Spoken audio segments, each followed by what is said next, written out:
सपना था, वादा किया, जनता ने भरोसा जताया तो अमल करने में देर नहीं हुई। हाजीपुर के विकास के लिए चिराग पासवान ने एक्शन लेना शुरू कर दिया। सबसे बड़ा मुद्दा था हाजीपुर में केंद्रीय विद्यालय का। यहाँ केंद्रीय विद्यालय तो है, लेकिन भवन के नाम पर जीर्ण शीर्ण अवशेष है। कई बार केंद्रीय विद्यालय को सोनपुर शिफ्ट करने की ही बात हुई। अब चिराग का दावा है कि बिल्डिंग के लिए जगह चिन्हित कर ली गई है, जल्द काम भी शुरू होगा। कई ऐसे कार्य हैं जिसकी जानकारी कुछ दिनों पूर्व भी मैंने यहाँ पर एनडीए के द्वारा आयोजित कार्यक्रम में भी मैंने दी।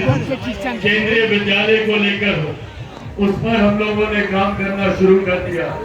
एक वैकल्पिक व्यवस्था हम लोगों ने बना ली और जल्द ही पुनः वहाँ पर एडमिशन का कार्य भी शुरू हो जाएगा।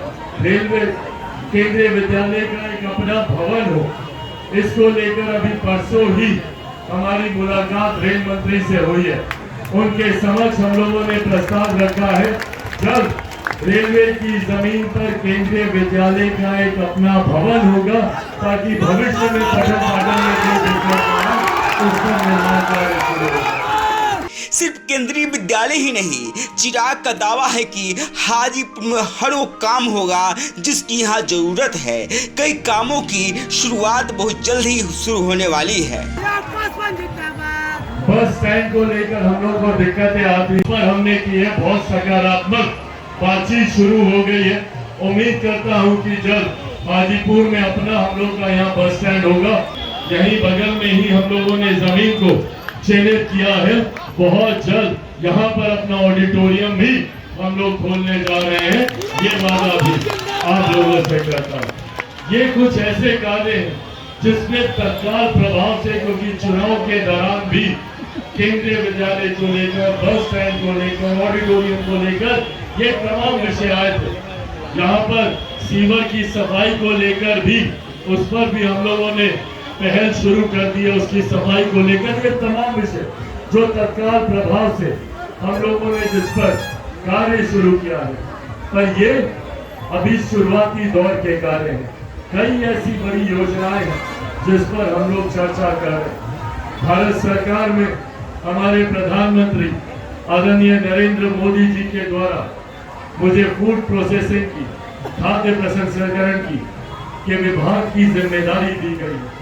ये एक ऐसा विभाग है जो आने वाले दिनों में किसानों के जीवन को बेहतर कर सकता है, उनको आर्थिक मजबूती दे सकता है। इस विभाग के माध्यम से उद्योग अपने ही जिले में खोलने की संभावनाओं पर हम लोग कार्य कर सकते हैं। रोजगार के कई अवसर इस विभाग के माध्यम से हम लोग तलाश सकते हैं।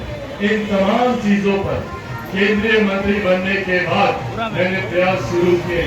उम्मीद करता हूँ जल्द कई ऐसी खुशखबरी भी आपको अपने विभाग की योजनाओं के माध्यम से आप लोगों को देने का मैं काम करूँगा। केंद्रीय मंत्री बनने के बाद चिराग पहली बार हाजीपुर पहुंचे अपने पिता के जयंती समारोह में। इस दौरान वो भावुक भी हुए, साथ ही कहा कि उनके पिता की एक कर्मभूमि है, वो कर्मभूमि जिसे हमेशा उनके पिता ने मां माना। ऐसे में भूमि उनका घर है, यहाँ के लोग उनका परिवार है। इस मिट्टी का उनके परिवार पर हमेशा ऋण रहेगा। यह संभवतः जिन्होंने मेरा साथ नहीं भी दिया, उन लोगों से भी मैं ये वादा करता हूं कि संभवतः इस चुनाव में मैं आप लोगों का विश्वास शायद नहीं जीत पाया, जिन लोगों ने मुझे अपना वोट नहीं दिया। पर ये वादा उन लोगों से भी करता हूं कि इन 5 सालों में अपने विकास के कार्यों के माध्यम से हर एक व्यक्ति, हर एक परिवार का दिल जीतकर यहाँ से जाऊंगा, ये वादा भी आप लोगों से। चिराग ने इस मौके पर उन पलों को भी याद किया जब उनके पिता के निधन के बाद परिवार के लोगों ने ही उन्हें अकेला छोड़ दिया था। वैसे विकट घड़ी में जिन लोगों ने उनका साथ निभाया, चिराग ने सबका आभार जताया। साथ ही धोखा देने वालों के लिए उन्होंने घर के दरवाजे हमेशा के लिए बंद करने की बात कही। चिराग ने कार्यकर्ताओं से कहा कि अभी रुकना नहीं है, झुकना नहीं है, अभिमान से दूर रहना है और विकसित बिहार के लिए लड़ाई के लिए हमेशा तैयार रहना है। अब ये जिम्मेदारी हम लोग के ऊपर है कि इस डबल इंजन की सरकार को हम लोगों को आने वाले दिनों में और मजबूती देनी है। बिहार की विडंबना रही है कि हमेशा विरोधाभास की सरकारें रही। जब तक केंद्र में यूपीए की सरकार थी, बिहार में एनडीए की सरकार थी।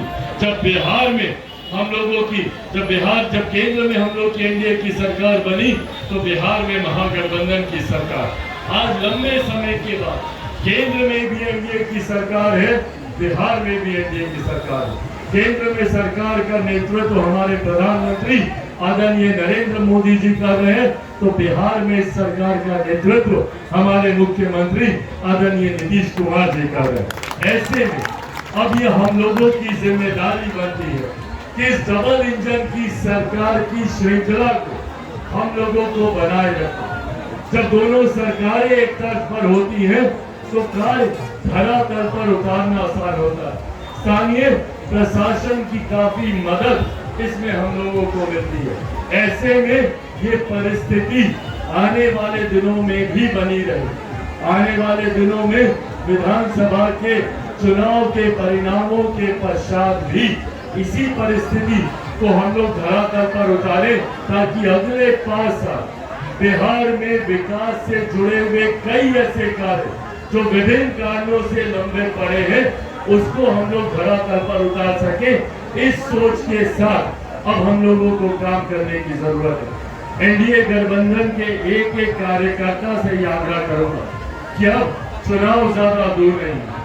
उस दिशा में भी हम लोगों को मजबूती से आज से ही हम लोग को कार्य में लगने की जरूरत है। आने वाले दिनों में हमारे प्रधानमंत्री जी का संकल्प है कि 2047 तक भारत को एक विकसित देश बनाना है। भारत विकसित देश तब बनेगा जब भारत का हर एक प्रदेश बिहार जैसा प्रदेश विकसित बनेगा। हर एक जिला जब हमारा विकसित बनेगा, हर एक प्रखंड जब हमारा विकसित बनेगा, हर एक गांव जब हमारा विकसित बनेगा। हर गांव को विकसित बनाने की सोच के साथ हमारी एनडीए सरकार कार्य करने का प्रयास कर रही है। अब देखना होगा कि चिराग पासवान की हाजीपुर और बिहार से जुड़ाव भरी बातें हाजीपुर और बिहार के लिए कितना काम आती है। गांव तक बिहार की रिपोर्ट। अगर आपने हमारे चैनल को सब्सक्राइब नहीं किया है तो सब्सक्राइब करिए, साथ ही वीडियो को लाइक शेयर और कमेंट करिए। धन्यवाद।